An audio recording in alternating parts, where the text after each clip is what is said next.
प्रतिशोध की चोटियां। मेजर अर्जुन सिंह चौहान ने कभी नहीं सोचा था कि उसे शांतिकाल में किसी की हत्या की योजना बनानी पड़ेगी। अपने 38 वर्षों में उसने युद्ध में पर्याप्त मौतें देखी थीं और अब वह हिमाचल प्रदेश की पहाड़ियों में जिंदगियां बचाता था। लेकिन जब उसने अपनी पत्नी प्रिया को मुंबई के एक प्रसिद्ध सर्जन के कमरे से निकलते देखा तो उसके दिमाग में कुछ टूट गया। और अब डॉक्टर विक्रम मल्होत्रा, उस 45 वर्षीय चिकित्सा जगत के सितारे को देखते हुए अर्जुन जानता था उनमें से एक इन पहाड़ों से मुर्दा उतरेगा। बस सवाल यह था कि कैसे, कितनी निर्दयता से वह अपनी योजना को अंजाम देगा। यदि निश्चित रूप से कुछ भी उसकी परफेक्ट पैरा एसएफ योजना में बाधा नहीं बनता। हिमाचल प्रदेश के शानदार पहाड़ों में बसी छोटी छावनी शहर धर्मशाला कांगड़ा में ठंडी अक्टूबर की सुबह शुरू हो रही थी। मेजर अर्जुन सिंह चौहान, स्थानीय पर्वतीय बचाव दल के प्रमुख, भटके हुए पर्यटकों को बचाने की रात भर की ड्यूटी के बाद घर लौट रहा था। पैराशूट रेजिमेंट में 12 साल की सेवा ने उसे रात दिन काम करना सिखाया था और अब थकान के बावजूद भी उसके कदम मजबूत थे। वह गेस्ट हाउस से भूला हुआ रेडियो लेने और दिन की ड्यूटी से पहले थोड़ा आराम करने की योजना बना रहा था। लेकिन किस्मत ने कुछ और ही फैसला किया था। सुबह 6 बजे हिमालय निवास गेस्ट हाउस के पास से गुजरते हुए उसने वह दृश्य देखा जिसने उसकी पूरी जिंदगी उलट दी। उसकी पत्नी प्रिया, 35 वर्षीय स्थानीय अस्पताल की डॉक्टर, जल्दबाजी में गेस्ट हाउस के साइड गेट से निकल रही थी। उसने अर्जुन को नहीं देखा, भागते हुए अपने बिखरे बालों को संवारती हुई। अर्जुन स्तब्ध रह गया, क्योंकि इसी गेस्ट हाउस में डॉक्टर विक्रम मल्होत्रा ठहरा था, मुंबई का प्रसिद्ध न्यूरो सर्जन। मल्होत्रा शहर में सिर्फ कुछ दिनों के लिए आया था, चरम परिस्थितियों में सर्जरी पर व्याख्यान देने। अर्जुन खुद एक व्याख्यान में गया था, कारगिल युद्ध के दौरान पहाड़ों में ऑपरेशन की प्रभावशाली कहानी। और वो आ गया। नगर निगम की घड़ी 6 बजे की घंटी बजा रही थी जब उसी गेट से स्वयं मल्होत्रा निकला। साफ सुथरा, फिट 45 साल का आदमी महंगे सूट में अपनी टाई ठीक कर रहा था। उसने फायर एस्केप की छाया में खड़े अर्जुन को नहीं देखा।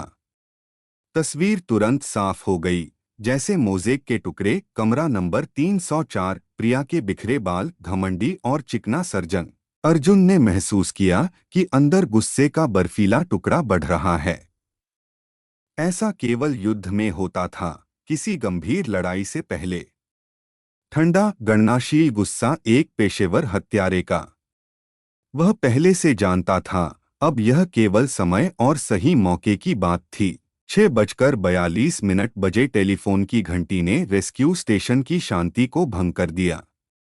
अर्जुन अभी अभी अपना पहला कप चाय डाल रहा था, धोखे और विश्वासघात की कड़वाहट को जलते तरल से धोने की कोशिश कर रहा था। अर्जुन सर, डिस्पैचर सुमित्रा की आवाज उत्साह से कांप रही थी। उत्तरी रिज पर इमरजेंसी है। 4000 मीटर की ऊंचाई पर एक पर्यटक को आंतरिक रक्तस्राव हो रहा है। उसने कप रख दिया, तुरंत रेस्क्यूअर मोड में बदलते हुए। विस्तार बताओ। आदमी 42 साल, पत्नी के साथ। वह कह रही है कि 6 घंटे पहले शुरू हुआ था। पेट में तेज दर्द, पीलापन, ठंडा पसीना। 1 घंटे पहले खून की उल्टी शुरू हुई। नीचे उतार सकते हैं? नहीं। सुमित्रा की आवाज में दहशत थी। इस ऊंचाई से बिल्कुल नहीं, हेलीकॉप्टर वहां नहीं जा सकता। और फिर जरा सी हिलने डुलने से रक्तस्राव बढ़ जाता है। वह कह रही है कि ट्रांसपोर्टेशन उसे मार देगा। वहीं ऑपरेशन करना होगा और फिर उसे वहां ले जाना होगा जहां हमारा चील पहुंच सके। अर्जुन ने दीवार पर लगे नक्शे को देखा। उत्तरी रिज सुरक्षित रास्ते से कम 2 दिन की यात्रा। पर्यटक के पास वे 2 दिन नहीं थे। अचानक दिमाग में क्लिक हुआ, कल मल्होत्रा का व्याख्यान बिल्कुल इसी बारे में था। चरम पहाड़ी परिस्थितियों में ऑपरेशन। बिल्कुल ठीक। सुमित्रा, तुरंत अस्पताल में कंसल्टेशन बुलाओ। और मुझे वह उसने जबड़े भींचे, डॉक्टर मल्होत्रा को खोज कर लाओ। सुबह 7:15 बजे धर्मशाला अस्पताल का कॉन्फ्रेंस रूम परेशान मधुमक्खियों के छत्ते की तरह गूंज रहा था।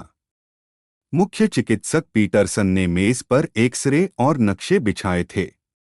प्रिया मल्होत्रा के बगल में बैठी थी, अपने पति की नजरों से बचने की कोशिश कर रही थी। सारा स्थानीय चिकित्सा अभिजात वर्ग, 5 डॉक्टर और 3 नर्सें मेज के चारों ओर खड़ा था। स्थिति गंभीर है, पीटरसन कह रहा था। लक्षणों के अनुसार अल्सर फटने या आंतरिक रक्तस्राव जैसा लगता है। तुरंत ऑपरेशन के बिना कोई संभावना नहीं। इस ऊंचाई पर? मल्होत्रा ने सिर हिलाया। बिना उपकरण, बिना ऑपरेशन थिएटर के? आपके व्याख्यान का क्या हुआ? अर्जुन ने धीरे से पूछा। सभी उसकी ओर मुड़ गए। कल के व्याख्यान में आपने पहाड़ों में ऑपरेशन के बारे में बताया था, वह जो आपने टॉर्च और शिकारी के चाकू से किया था। कारगिल की पहाड़ियों में? मल्होत्रा चौंक गया। आप वहां थे? कारगिल में 3री पैराशूट बटालियन। मई 2008। उनके बीच कुछ गुजरा, पहचान, समझ? वे दोनों उस युद्ध का स्वाद जानते थे। चिंता मत करिए डॉक्टर, वहां कोई दुश्मन नहीं है और मैं आपको सबसे छोटे रास्ते से ले जाऊंगा, अर्जुन ने जारी रखा। न्यूनतम सामान, अधिकतम गति। आप ऑपरेशन करेंगे, मैं सुरक्षा का ध्यान रखूंगा और वापसी हम दूसरे रास्ते से करेंगे, उसने मन में जोड़ा। उस रास्ते से जहां से तुम्हारे जैसे कमीने वापस नहीं आते। प्रिया उछलकर खड़ी हो गई। विक्रम, यह पागलपन है। तुम यहाँ की पहाड़ियों को नहीं जानते। वह रुक गई, अपने पति की नजर पकड़कर। सुबह के बाद पहली बार उसकी आंखों में डर चमका। सच्चा, जानवरों जैसा डर। मल्होत्रा धीरे से उठा। मैं राजी हूं। यह एक व्यावसायिक चुनौती है। आप सही कह रहे हैं अर्जुन, व्याख्यानों के अलावा प्रैक्टिस भी याद रखनी होगी। मैं अपने आप को पूरी तरह आप पर छोड़ता हूं। सुबह 8:15 बजे वे पहले से ही पहाड़ी रास्ते पर चढ़ रहे थे। आगे 2 दिन की यात्रा, 4000 मीटर की ऊंचाई पर जटिल ऑपरेशन और वापसी का रास्ता था। अर्जुन जानता था वापस केवल उनमें से एक ही आएगा और वह एक मुंबई का डॉक्टर विक्रम मल्होत्रा नहीं होगा। अच्छे सर्जन हो तुम डॉक्टर, अर्जुन ने सोचा, आगे चढ़ते मल्होत्रा की चौड़ी पीठ को देखते हुए। शायद अच्छे इंसान भी हो, लेकिन तुमने मेरी पत्नी के साथ सोया है और इसकी कीमत चुकानी होगी। उसके रक्साक में पहले से चिह्नित वापसी के रूट के साथ नक्शा पड़ा था, उसी रास्ते का जहां से कोई जिंदा वापस नहीं आया था। अध्याय 2, ऊंचाई की राह। पहाड़ों में समय अलग तरीके से बहता है। हर कदम मेट्रोनोम की एक धड़कन की तरह होता है, जो मिनटों को नहीं बल्कि दिल की धड़कनों को गिनता है। धक धक, धक धक। बर्फीली ढलान पर एक और कदम, जमी हुई ठंडी हवा की एक और सांस। मेजर अर्जुन सिंह चौहान इस लय को जानता था, जैसे वह इस रास्ते की हर चट्टान को जानता था। उसने जानबूझकर सबसे कठिन रूट चुना था, वह जो पूर्वी ढलान के साथ घूमता है, जहां हवा सीधे चेहरे पर मारती है और रास्ता बार बार पैरों के नीचे से फिसलने की कोशिश करता है। पैरों के नीचे बर्फ टूटे कांच की याद दिलाती थी।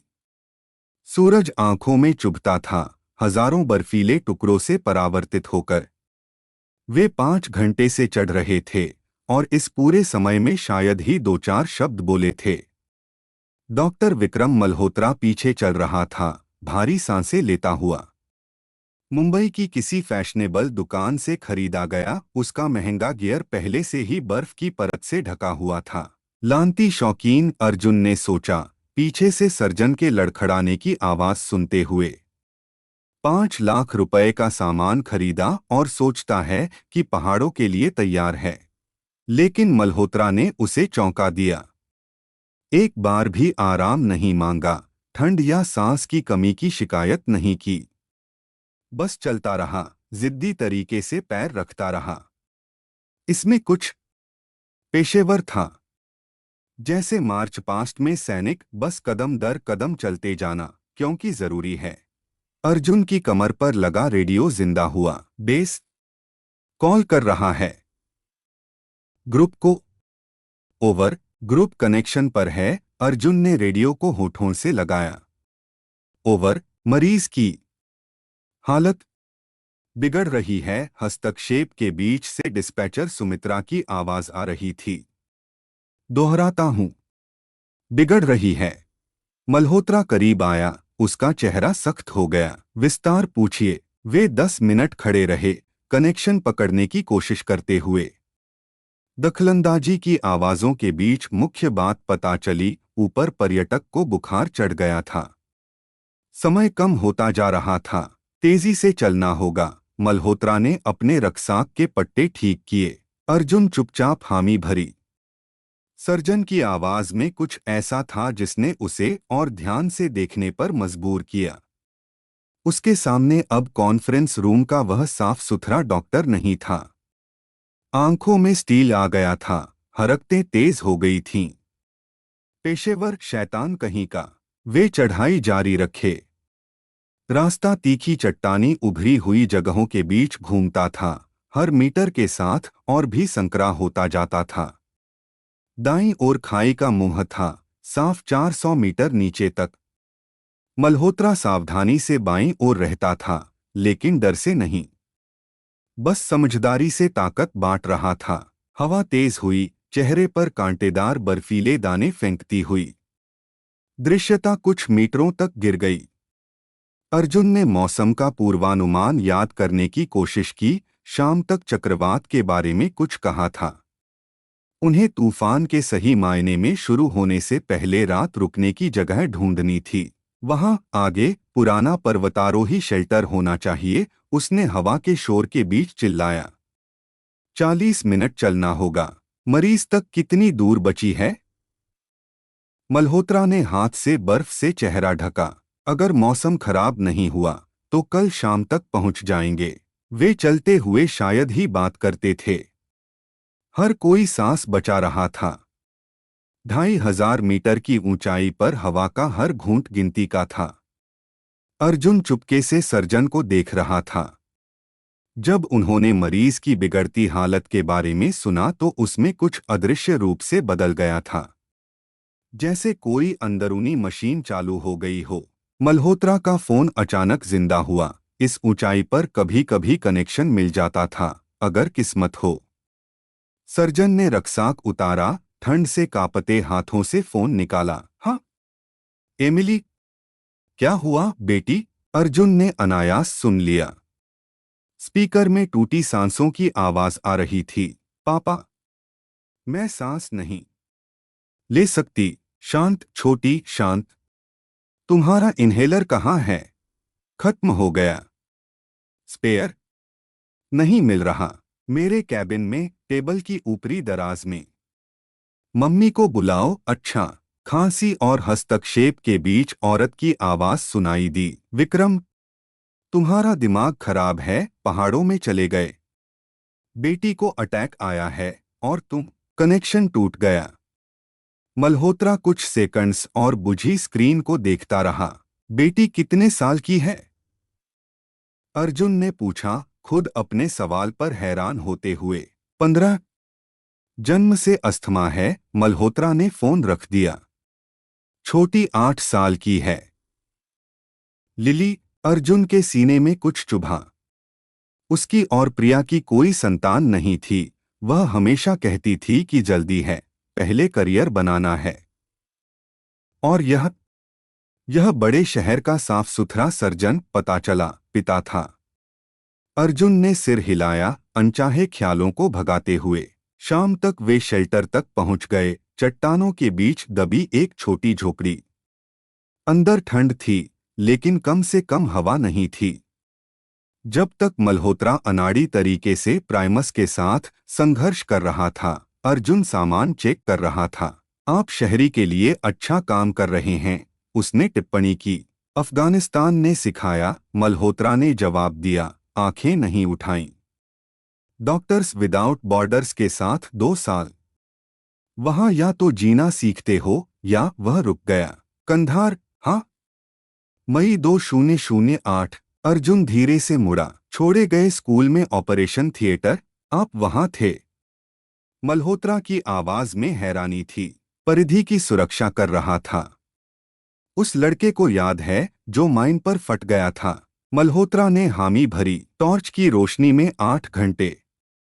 जेनेटर मर गया था और हम रुक नहीं सकते थे। बच्चा दूसरी एनेस्थीसिया नहीं झेल पाता।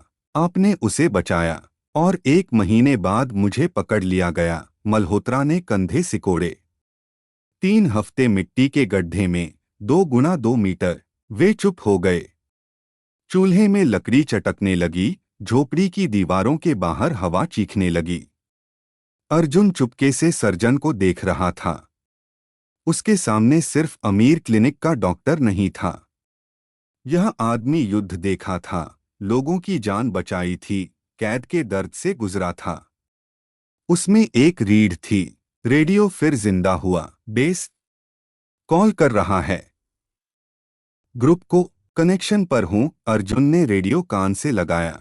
मरीज को और भी बुरा बुखार 40। मल्होत्रा उछलकर खड़ा हुआ। हम यहाँ क्यों बैठे हैं? चलना चाहिए इस तूफान में। अर्जुन ने बर्फ से भरी खिड़की पर सिर हिलाया। चाहते हैं कि एक की बजाय 3 लाशें मिलें। सर्जन बेंच पर बैठ गया, मुट्ठियां भींचकर। उसकी आंखों में अर्जुन ने परिचित अभिव्यक्ति देखी। ऐसे देखता है आदमी जब जानता है कि कुछ करना चाहिए लेकिन नहीं कर सकता। उसने खुद अक्सर शीशे में ऐसी नजर देखी थी। आपको क्या लगता है हम समय पर पहुंच जाएंगे? मल्होत्रा ने पूछा। पहुंचना होगा। अगर सुबह तक तूफान शांत हो जाए तो कल वहां होंगे और फिर नीचे उतरेंगे दूसरे रास्ते से। मल्होत्रा ने सोचते हुए उसे देखा। वैसे बहुत दिनों से पूछना चाहता था। अस्पताल में वह सुंदर औरत, मौसम के हिसाब से हल्की ड्रेस में, जो इतनी चिंतित थी। प्रिया, ठीक न? वह बहुत अच्छी है, आप उसे जानते हैं। वह मेरी पत्नी है, अर्जुन ने कड़कने वाली आवाज में कहा। 7 साल साथ हैं। सर्जन की आंखों में कुछ चमका। डर, अपराध बोध। वह जल्दी से चूल्हे की ओर मुड़ गया। समझ गया। अर्जुन उसकी पीठ को देख रहा था और सोच रहा था। कुछ बदल गया था। ऐसे सवाल पैदा हुए थे जिनके पहले केवल जवाब थे। लेकिन इससे कुछ नहीं बदलता था। प्लान ही रहता था। झोपड़ी की दीवारों के बाहर बर्फानी तूफान पागल हो रहा था। अंधेरे में कहीं भेड़िया रोया, न जाने ठंड से या शिकार सूंघकर। जैसे मैं, अर्जुन ने सोचा, नक्शा निकालते हुए। यहां वे ग्लेशियर तक चढ़ेंगे। यहां ऑपरेशन करेंगे। और फिर वह रास्ता होगा। वह जहां से वापसी नहीं होती। अध्याय 3 ऑपरेशन। उन्होंने घायल के कैंप को अगली सुबह देखा। 4000 मीटर समुद्री तल से ऊपर असीम सफेद कपड़े पर नारंगी तंबू एक छोटा बिंदु लग रहा था। यहाँ हवा इतनी पतली थी कि हर कदम मुश्किल से उठता था, जैसे गले तक पानी में चल रहे हों। पैरों के नीचे बर्फ अब चरमराती नहीं थी, टूटी हड्डियों की तरह कड़कती थी। अर्जुन आगे चल रहा था, तत्परता से ताज़ी बर्फ में रास्ता बनाता हुआ। मल्होत्रा उसके पीछे था, मेडिकल चेस्ट के हैंडल कसकर पकड़े हुए, एकमात्र सामान जिसे वे इस ऊंचाई पर ले जाने से नहीं हिचके थे। तंबू से एक औरत निकली, बिखरे बाल, नींद की कमी से लाल आंखें। उन्हें देखकर वह बेढंगे तरीके से उठी। भगवान का शुक्र है। हमने सोचा था। उसकी आवाज टूट गई। अर्जुन ने पहाड़ी बीमारी के लक्षण पहचाने, पीलापन, सांस की तकलीफ, धीमी गतिविधियां। Mrs Coleman? मल्होत्रा ने बैग उतारा। मैं डॉक्टर मल्होत्रा हूं। आपके पति की क्या हालत है? बुरी। उसने आंसू रोकने की कोशिश की। वह पिछले 2 घंटे से शायद ही कोई प्रतिक्रिया दे रहा है। तंबू से पोर्टेबल हार्ट रेट मॉनिटर की धीमी बीप बीप आवाज आ रही थी। मल्होत्रा अंदर घुसा, अर्जुन उसके पीछे। तम जगह में उल्टी और कुछ धातुई चीज खून की बू आ रही थी। स्लीपिंग बैग पर 40 साल का आदमी लेटा था, फरवरी के आसमान की तरह स्लेटी, नाड़ी धागे जैसी। ब्लड प्रेशर 60-40 पर। मल्होत्रा की आवाज तुरंत पेशेवर हो गई।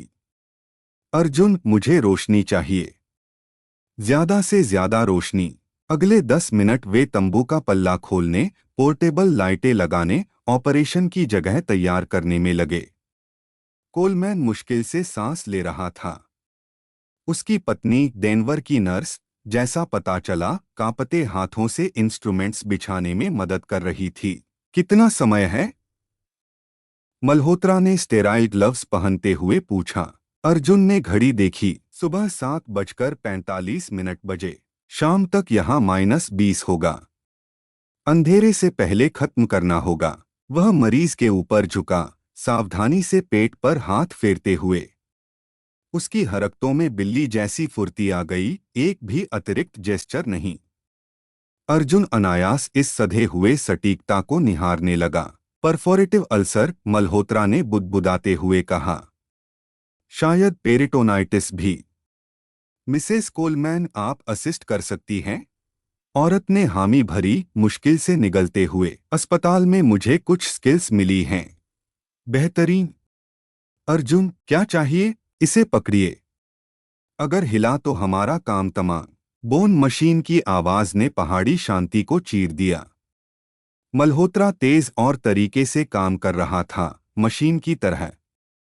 ठंड और ऊंचाई के बावजूद उसकी उंगलियां अविश्वसनीय गति से हिल रही थीं। अर्जुन कांपते मरीज को इम्प्रोवाइज्ड ऑपरेशन टेबल पर दबाते हुए, हाथों, स्कैल्पेल्स और क्लैंप्स के इस बिजली की तरह तेज नृत्य से आंखें नहीं हटा सकता था। समय रबर की तरह खिंच गया।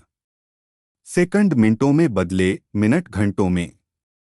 मल्होत्रा के माथे पर पसीना छोटे क्रिस्टल्स की तरह जम जाता था। एक बार कोलमैन का दिल रुक गया। तंबू की पतली दीवारों के बाहर हवा के शोर के बीच 5 मिनट डायरेक्ट मसाज। एक बार मिसेस कोलमैन बेहोश हो गई, अर्जुन ने बस संभाल लिया। सिल्क, मल्होत्रा ने कमांड दिया। उसकी आवाज में थकान थी। आखिरी सिलाई। बाहर अंधेरा हो रहा था। वे तंबू में लगभग 12 घंटे बिता चुके थे। 4000 मीटर की ऊंचाई पर जिंदगी और मौत के बीच 12 घंटे संतुलन बनाना। मॉनिटर एक समान रिदम दिखा रहा था। कोलमैन सांस ले रहा था, भारी लेकिन खुद से। उसकी पत्नी रो रही थी, अर्जुन के कंधे पर सिर रखकर।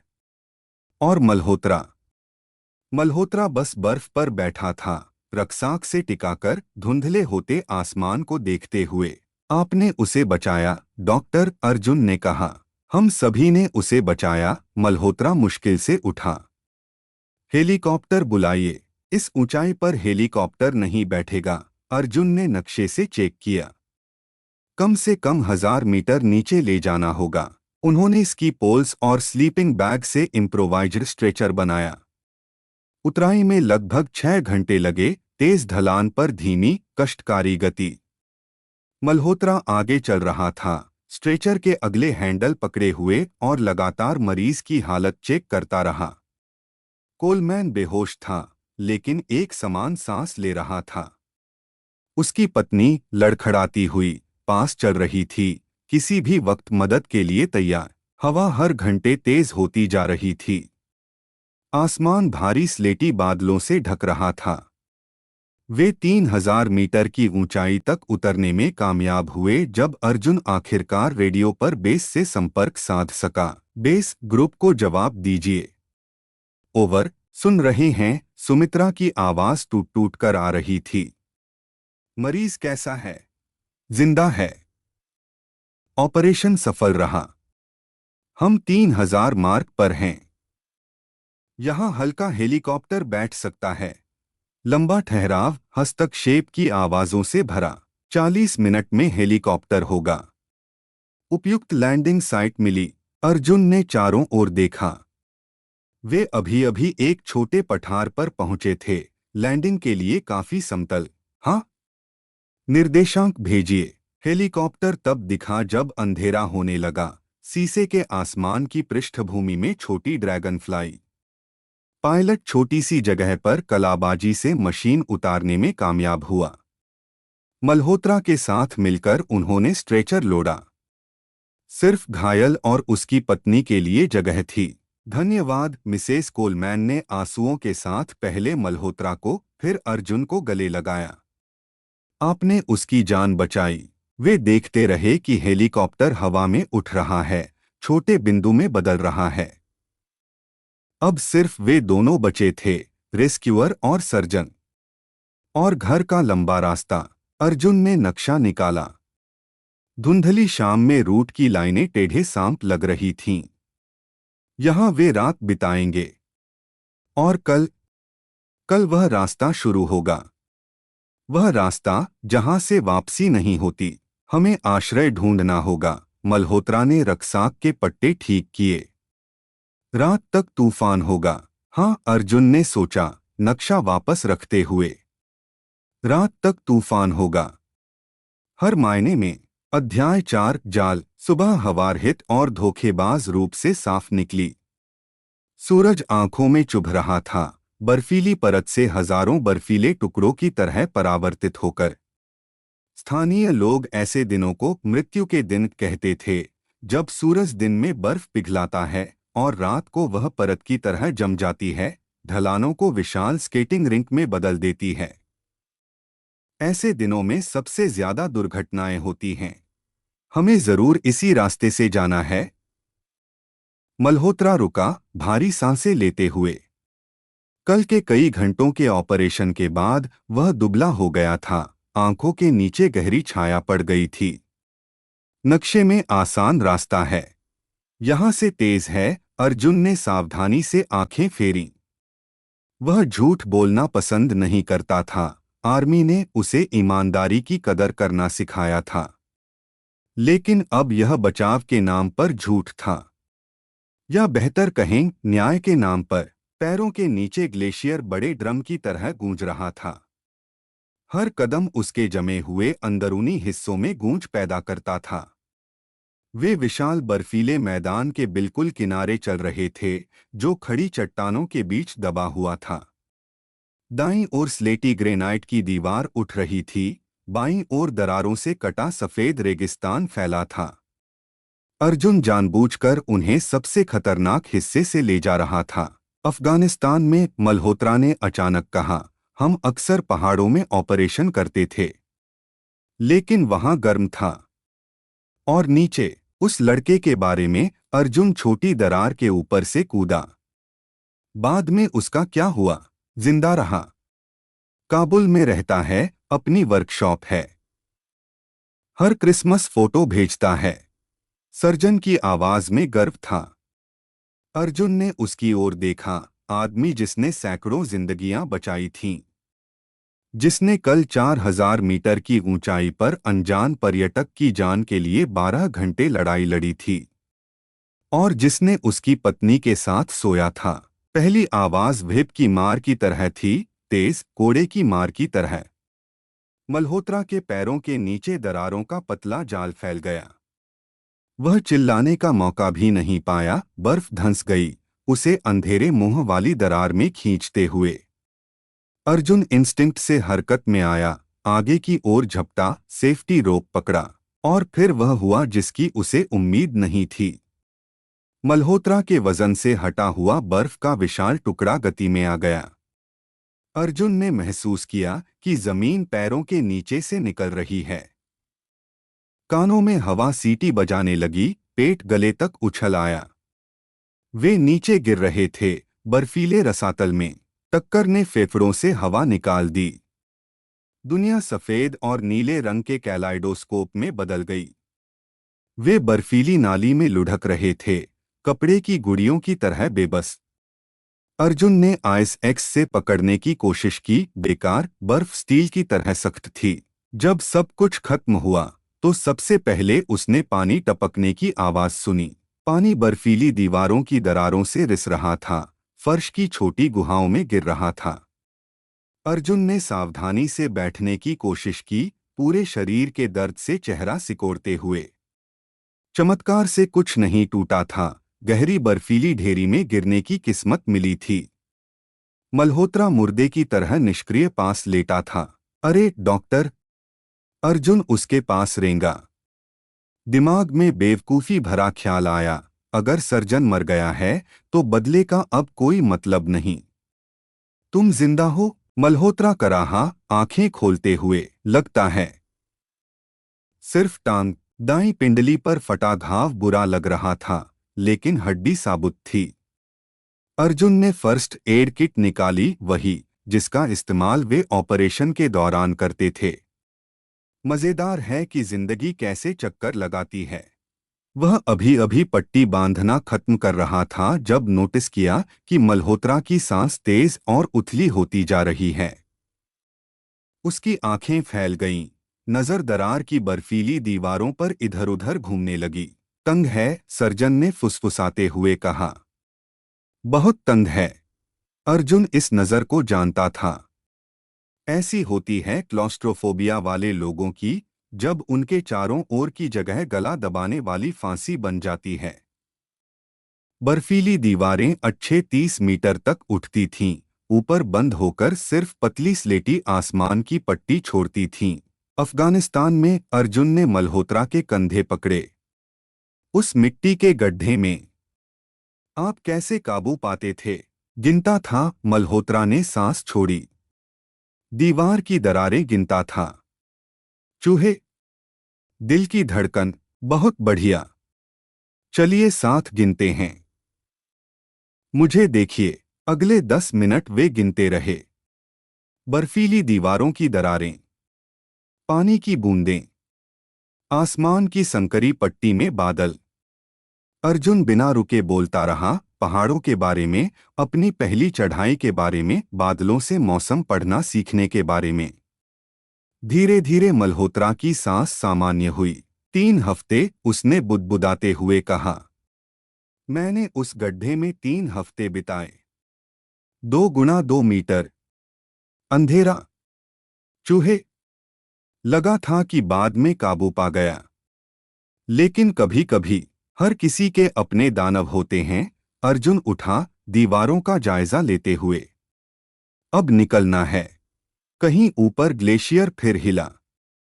उनकी किस्मत थी, दरार की दीवारें बिल्कुल सीधी नहीं थीं, काफी उभरी हुई जगहें थीं। अगर समझदारी से वजन बांटा जाए और सावधानी से काम किया जाए, चढ़ सकेंगे। मल्होत्रा ने खड़े होने की कोशिश की, चेहरा सिकोड़ा। अगर विकल्प यहाँ मरकर जमना है तो हाँ। जब तक अर्जुन सामान तैयार कर रहा था, हुक ठोक रहा था, रस्सियां बांध रहा था, मल्होत्रा बर्फीली दीवार से टिककर बैठा था। उसकी नजर आसमान की संकरी पट्टी पर टिकी थी। सुनिए, उसने अचानक कहा। मुझे लगता है कि मुझे आपको कुछ बताना चाहिए। प्रिया के बारे में। अर्जुन हाथ में आइस एक्स लिए रुक गया। अब आया वह क्षण। लेकिन प्रत्याशित गुस्से के बजाय उसने सिर्फ थकान महसूस की। और कुछ और? अभी नहीं, उसने रोका। पहले निकलते हैं। चढ़ाई नरक में चढ़ने जैसी थी। बर्फीली दीवारों पर धीमी, पीड़ादायक गति। अर्जुन आगे जा रहा था, हुक ठोकता और रास्ता तैयार करता हुआ। मल्होत्रा पीछे से चढ़ रहा था, घायल टांग के दर्द से होंठ दबाए हुए। उंगलियों के नीचे जमी हुई परत सूखी रोटी की तरह भुरभुरा रही थी। हवा तेज हो रही थी, चेहरे पर कांटेदार बर्फीली सुइयां फेंकती हुई। एक बार मल्होत्रा फिसला और सिर्फ सेफ्टी रोप ने उसे गिरने से बचाया। अर्जुन ने रस्सी थामी, जोड़ों में दर्द महसूस करते हुए। पकड़िए, उसने चिल्लाया। थोड़ा और बाकी है। आखिरी मीटर खासकर मुश्किल थे। अर्जुन ने हाथों के बल खुद को खींचा, दरार के किनारे से पार हुआ और मल्होत्रा को हाथ बढ़ाया। आइए। उनकी उंगलियां मिलीं। अर्जुन ने ऊपर की ओर खींचा, पूरे वजन से झुकते हुए। एक पल के लिए उसे लगा कि वह अपने पिता को देख रहा है। वह भी ऐसे ही लोगों को बर्फीली दरारों से निकालता था। उस दिन तक जब वह खुद नहीं निकल पाया। वे बर्फ पर गिर गए, मुंह से जमी हुई हवा लेते हुए। सिर के ऊपर आसमान पहले से ही भारी तूफानी बादलों से घिर रहा था। तूफान आ रहा था। अर्जुन मुश्किल से बैठा। उसके रक्साक में अभी भी मार्किंग के साथ नक्शा पड़ा था, वही जहां से वापसी नहीं होती। लेकिन कुछ बदल गया था। वह खुद नहीं समझ रहा था कि क्या। मल्होत्रा भी बैठा, टांग के दर्द से चेहरा सिकोड़ते हुए। आप मुझे नहीं बचा सकते थे। सकता था। क्यों बचाया? अर्जुन ने जवाब नहीं दिया। शायद इसलिए कि उसने सर्जन में अफगानिस्तान के उस लड़के को देखा था, आदमी जो दूसरा मौका पाने का हकदार था। या शायद सिर्फ इसलिए कि उसके पिता ने कभी दूसरे फैसले को माफ नहीं किया होता। तूफान उत्तर पश्चिम से आ रहा था, पहाड़ों को स्लेटी पर्दे से ढकते हुए। उन्हें अंधेरे से पहले आश्रय ढूंढना था। एक दूसरे का सहारा लेकर वे ढलान पर चलने लगे, पीछे दरार के काले मुंह को छोड़ते हुए। एक छोटी गुफा में जो उन्हें बिल्कुल अंधेरे से पहले मिली, सूखा और अपेक्षाकृत गर्म था। अर्जुन ने बची हुई सूखी लकड़ी से आग जलाई। लपटें बर्फीली दीवारों पर अजीब छाया डाल रही थीं। मल्होत्रा घायल टांग फैलाकर बैठा था और आग को देख रहा था। सुनिए अर्जुन, उसने आखिर कहा। मैं पहले जो कहना चाहता था। अध्याय 5 वापसी। सच हिमस्खलन की तरह होती है, एक बार टूटने के बाद कुछ भी उसे रोक नहीं सकता। अर्जुन ने यह समझा, सामने बैठे आदमी को देखते हुए। आग की अस्थिर रोशनी में सर्जन का चेहरा पत्थर से तराशा लगता था। गुफा की दीवारों के बाहर तूफान पागल हो रहा था, लेकिन यहाँ बर्फ और आग के बीच इस छोटी जगह में दो आदमी ऐसी बातचीत के लिए तैयार हो रहे थे जो दोनों को बदल देगी। मुझे आपको प्रिया के बारे में बताना चाहिए, मल्होत्रा ने घायल टांग आराम से रखते हुए कहा। होटल में जो हुआ उसके बारे में। और मैं वास्तव में कौन हूँ इसके बारे में। अर्जुन ने चुपचाप आग में लकड़ी डाली। किसी आदमी को मारना आसान है, उसका इकबाल सुनना कहीं कठिन है, खासकर जब अंदर अभी भी बदले की प्यास भड़क रही हो। सुनिए, मैं भी कभी पहली बार शादीशुदा था। मल्होत्रा ने घिसा हुआ बटुआ निकाला। खूबसूरत कहानी, जवान सर्जन और नर्स। Classic genre. मुझे यकीन था कि यह हमेशा के लिए है। क्या हुआ? अर्जुन से अपनी मर्जी के खिलाफ शब्द निकले। मैं किसी और से मिला। कॉन्फ्रेंस में एक कलीग से।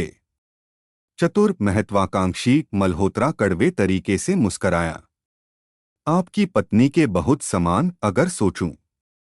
सब कुछ बिल्कुल वैसे ही शुरू हुआ। संभावनाओं की बातें, बड़े शहर की, असली करियर की।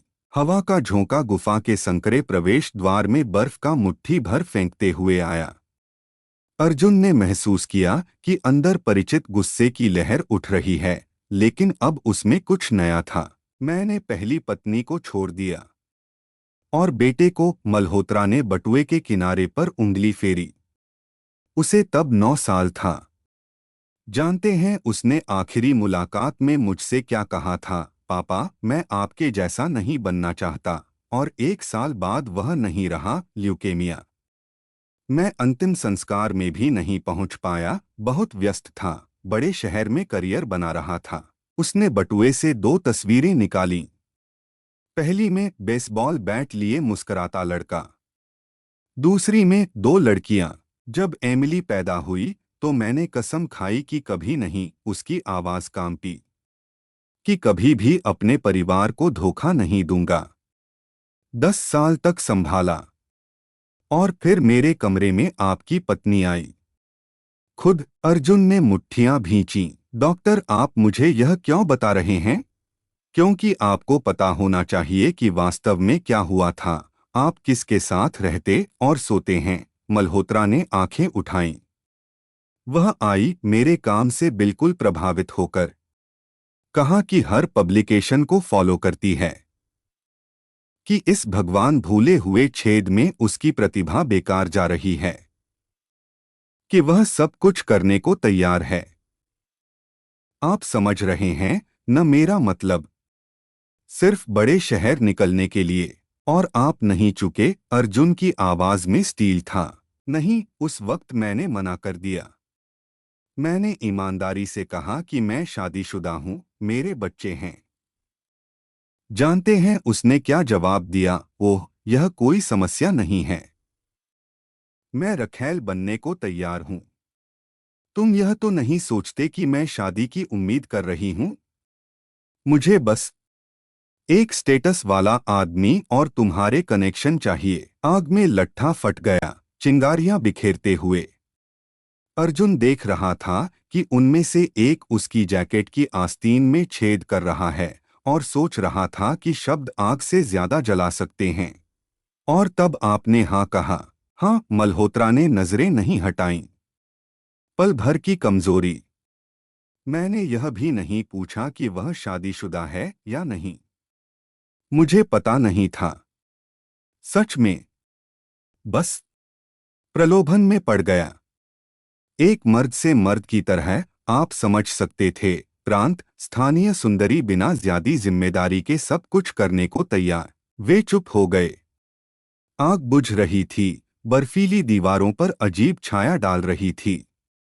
इन छायाओं में अर्जुन को अतीत के भूत दिखे, उसके पिता जो इन पहाड़ों में दूसरों को बचाते हुए मरे, मल्होत्रा का बेटा जो 10 साल की उम्र तक नहीं पहुंचा, वे खुद जवान, ईमानदार, प्रेम में विश्वास रखने वाले। मैं आपको मारने की योजना बना रहा था, डॉक्टर, अर्जुन ने आखिर कहा। यहाँ लाना, उस रूट पर। जानते हैं वहां कितने लोग मरे हैं? 10 साल में 5 ग्रुप। सभी दुर्घटनाएं। पता है, मल्होत्रा ने हामी भरी। तंबू के नीचे ऑपरेशन के दौरान ही समझ गया था। आपकी नजर से। लेकिन उस वक्त फुर्सत नहीं थी। और फिर भी मेरे साथ आए। हेलीकॉप्टर में घुसने की कोशिश नहीं की। जो मैंने किया था उसके बाद, सर्जन ने कंधे उचकाए। शायद मैं इसके हकदार था। नहीं, अर्जुन ने सिर हिलाया। हकदार नहीं थे। आपने अपने आप में हिम्मत जुटाई इकबाल करने की, माफी मांगने की। लेकिन मेरी पत्नी, वह कभी ऐसा नहीं कर पाती। उसके लिए सबके आसपास के लोग सिर्फ सीढ़ियां हैं। पहले मैं, फिर आप। कौन जाने आगे क्या। बाहर हवा शांत हो गई, जैसे उनकी बातचीत सुन रही हो। मल्होत्रा ने फोन निकाला। वह चमत्कारिक रूप से दरार में गिरने से बच गया था। स्क्रीन पर 2 लड़कियों की तस्वीर वॉलपेपर बनी हुई थी। एमिली 15 साल की है, जन्म से अस्थमा। उसकी आवाज गर्म हो गई। होशियार, डॉक्टर बनना चाहती है।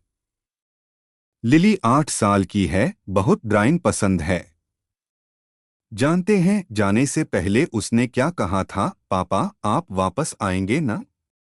वादा करते हैं। और आपने क्या जवाब दिया? कि वादा करता हूं। और यह कि अब कभी उन्हें धोखा नहीं दूंगा। अर्जुन सर्जन को देख रहा था और अब उसमें दुश्मन नहीं बल्कि आदमी दिख रहा था।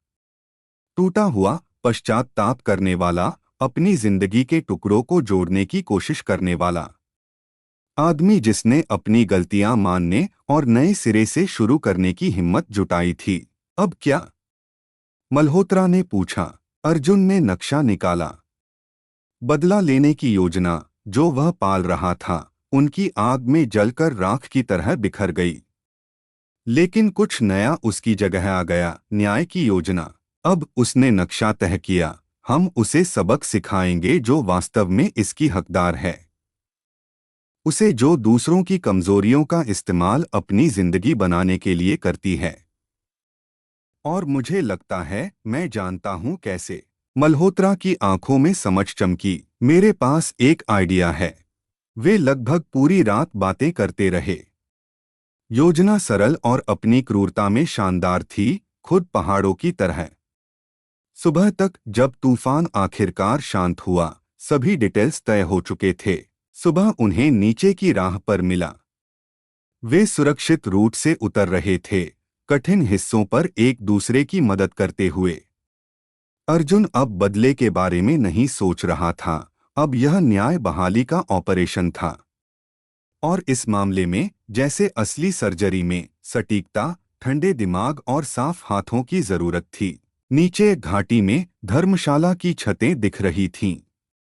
कहीं वहां, अपने आरामदायक अपार्टमेंट में, प्रिया शायद अगली योजना बना रही होगी, बिना जाने कि उसके ताश का घर अब गिरने वाला है।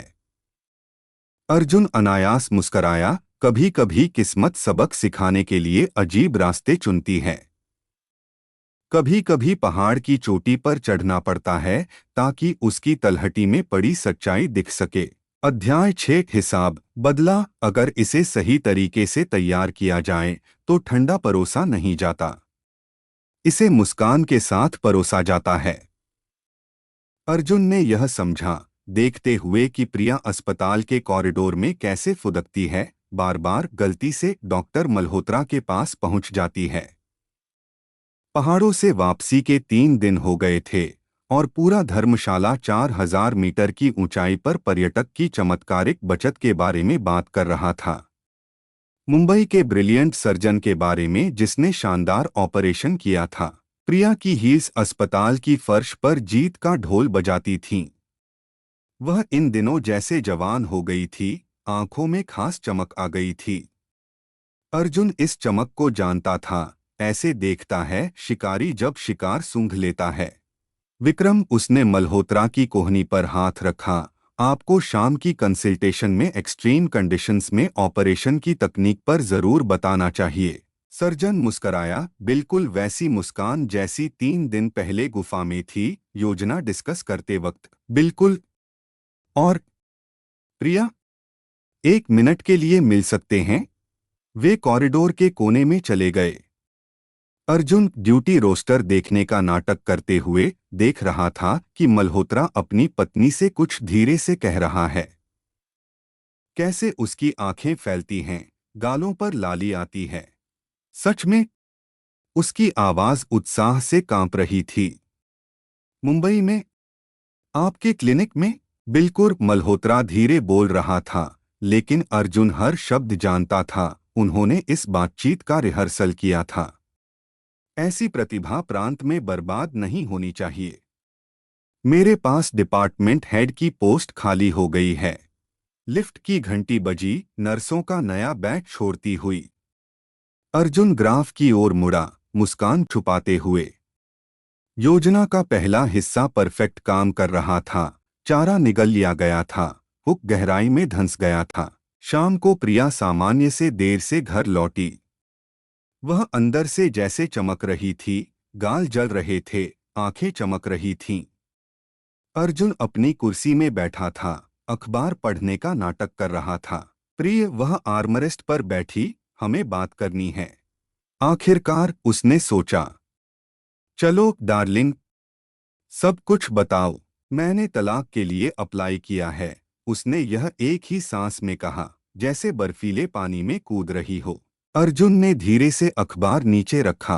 माफ करो, क्या? यह कैसे? यह कोई बेवकूफी भरा मजाक है प्रिया। नाटक मत करो कि तुम समझ नहीं रहे।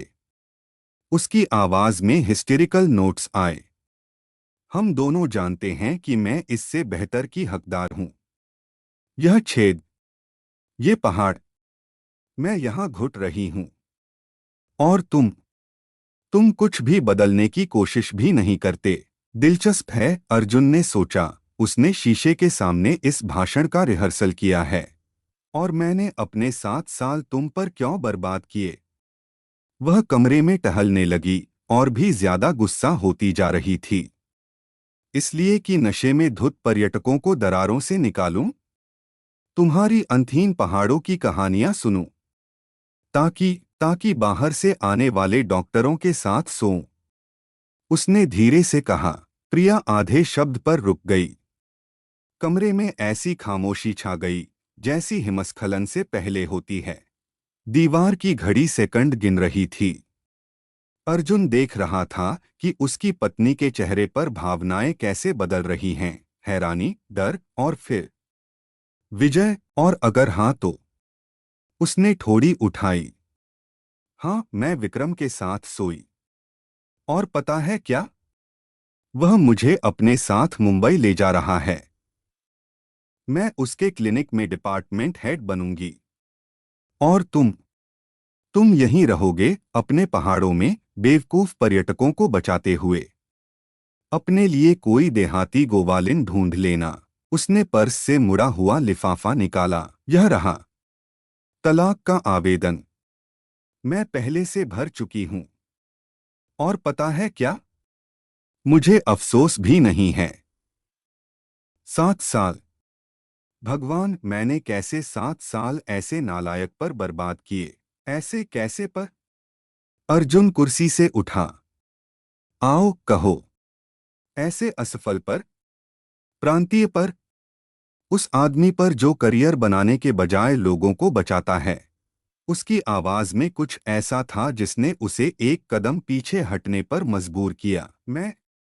मैं जा रही हूं। विक्रम ने मेरे लिए कल की फ्लाइट का टिकट छोड़ा है। होटल में रिसेप्शन पर। बिल्कुल, अर्जुन मुस्कराया। जाओ, या बेहतर कहूं निकल जाओ। अपना टिकट लो। नई जिंदगी शुरू करो। घर की चाबी दरवाजे के हुक पर छोड़ जाना। उसने बैग, कार की चाबियां पकड़ी। दरवाजे पर मुड़कर, पता है सबसे मजेदार बात क्या है? तुम मुझे रोकने की कोशिश भी नहीं कर रहे। क्योंकि तुम बेवकूफ हो। क्यों? उसने कंधे उचकाए। जाओ। तुम सही कह रही हो, तुम बिल्कुल इसी की हकदार हो। दरवाजा जोर से बंद हुआ। अर्जुन खिड़की के पास गया, देखते हुए कि प्रिया कार में बैठ रही है। फोन निकाला, नंबर मिलाया। वह आ रही है। मोटर की आवाज शाम की धुंध में घुल गई। अर्जुन कुर्सी में बैठ गया, अंदर अजीब खालीपन महसूस करते हुए। जिंदगी के 7 साल अभी अभी खिड़की से उड़ गए थे। 7 साल भ्रम, उम्मीदों, आत्मधोखे के। जब प्रिया होटल के रिसेप्शन पर पहुंची, मल्होत्रा पहले से ही अपने घर के लिए उड़ रहा था। लिफाफे में प्लेन टिकट के बजाय $300 और मल्होत्रा की लिखावट में एक चिट्ठी थी। यह तुम्हारी सेवाओं का भुगतान है, हमारा हिसाब चुकतू हुआ। और अफसोस है कि तुम उस चीज की कदर नहीं कर सकी जिसकी वास्तव में कीमत है, एक योग्य इंसान का प्रेम। क्या लगता है अर्जुन? उसे इशारा समझ आया। फोन की दूसरी तरफ मल्होत्रा की आवाज में मुस्कान थी। ओह हाँ, अर्जुन कुर्सी में पीछे झुका। एक रात के लिए $300, यह तो उदार भी है। सुनिए, थोड़ी देर चुप रहने के बाद मल्होत्रा ने कहा, मुझे आपको धन्यवाद कहना चाहिए। किस बात के लिए? इसके लिए कि आपने मुझे उस दरार में नहीं धकेला। इसके लिए कि मुझे सब ठीक करने का मौका दिया। आज मैंने सारा से बात की, सारी कहानी बताई। और कैसी है वह? कहा कि उसे समय चाहिए, हालांकि वह मेरी ईमानदारी की कदर करती है। लेकिन वह कोशिश करने को तैयार है। लड़कियों की खातिर। अर्जुन खिड़की से देख रहा था, दूर बर्फीली चोटियों को। पहाड़ इंसानी जुनूनों के प्रति उदासीन थे, वे बस खड़े रहते थे, शाश्वत और अपरिवर्तनीय, अपने राज छुपाए हुए। अपने परिवार के पास वापस जाइए डॉक्टर, उसने आखिर कहा।